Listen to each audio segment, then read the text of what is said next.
올해 3월 이벤트에서는 새로운 아이맥과 아이패드 프로, 에어태그와 보라색 아이폰 12가 공개되었지만 나올 것이라고 예상되었던 제품들 중에서 공개되지 않은 제품들도 있었습니다. 그래서 오늘은 올해 하반기에 출시될 애플의 신제품들에 대해서 알아보도록 하겠습니다.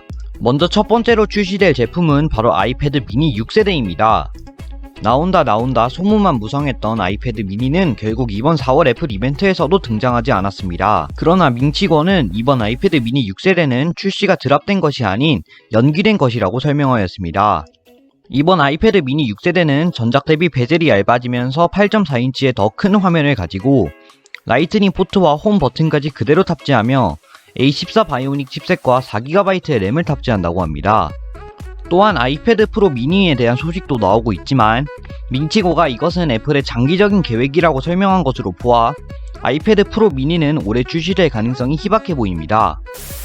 다음으로는 모든 애플 팬들이 가장 관심 있어 할 제품에 대해서 알아보도록 하겠습니다. 두 번째로 출시될 제품은 바로 아이폰 12S입니다. 먼저 이번에는 네이밍이 조금 특이한데 해외에서는 13이라는 숫자에 매우 부정적인 인식을 가지고 있기 때문에 올해 출시되는 아이폰은 아이폰 12S라는 이름을 달고 출시한다고 합니다.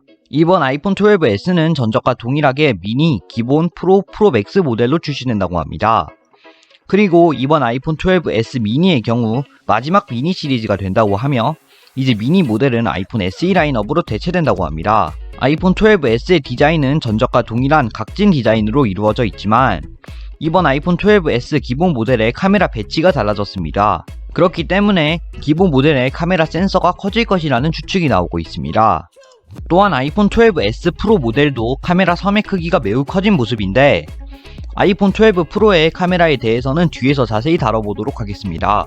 그리고 이번 전 모델 노치의 크기가 작아진다고 하며 드디어 프로 모델들은 120Hz 주사율을 탑재한다고 합니다. 그리고 이번에 모든 모델에 LTPO 화면을 사용하면서 배터리 효율을 늘린다고 하며 이번 아이폰 12S의 95%가 삼성과 LG의 디스플레이를 탑재한다고 합니다.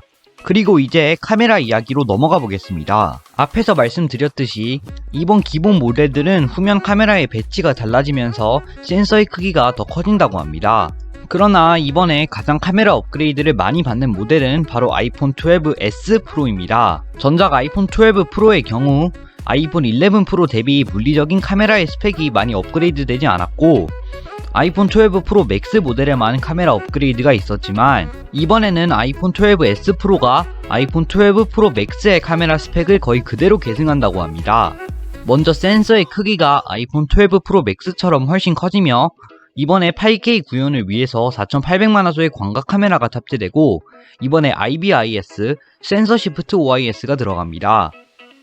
센서 시프트 OIS는 기존 OIS와 달리 센서 자체가 움직이면서 손떨림을 잡아주는데 아이폰 12 프로 맥스에 이 기술이 탑재되면서 야간 촬영에서 큰 이점을 얻었기 때문에 이 부분은 매우 긍정적으로 볼 수 있는 부분입니다. 그리고 이번 아이폰 12S는 A15 바이오닉 칩셋을 탑재하며 라이트닝 포트를 탑재하고 내부 설계가 완전히 바뀌면서 배터리 용량이 늘어나고 그에 따라 무게도 증가한다고 합니다.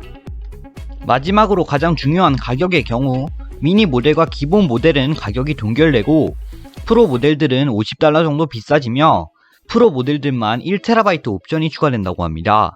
이번 아이폰 12S는 엄청난 판매량을 기록한 아이폰 12의 후속작인 만큼 과연 어떠한 스펙으로 출시하고 어떠한 반응을 이끌어낼지 궁금한 부분입니다. 그리고 세 번째로 출시될 제품은 바로 애플워치 7세대입니다. 이번 애플워치 7세대의 경우 애플워치 4세대부터 변하지 않았던 디자인이 각진 디자인으로 변경된다고 합니다.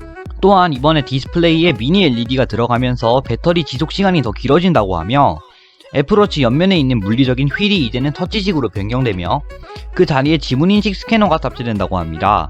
그리고 이번에는 혈당을 측정하는 기능이 탑재된다고 하며 와이파이 6와 블루투스 5.1, 5G를 탑재하고 맥세이프 충전이 가능해진다고 합니다.